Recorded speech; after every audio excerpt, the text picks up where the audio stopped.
p.m. Friday.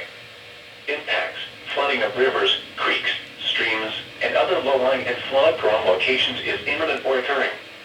Depending on ice behavior, any release of the ice jam could result in sudden rises of water, leading to a rapid flooding situation.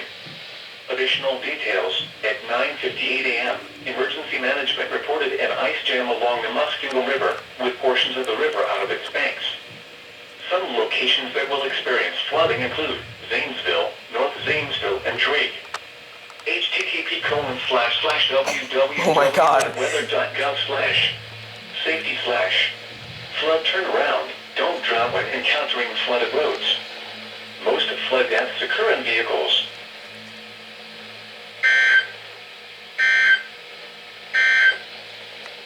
Winter weather advisory in effect.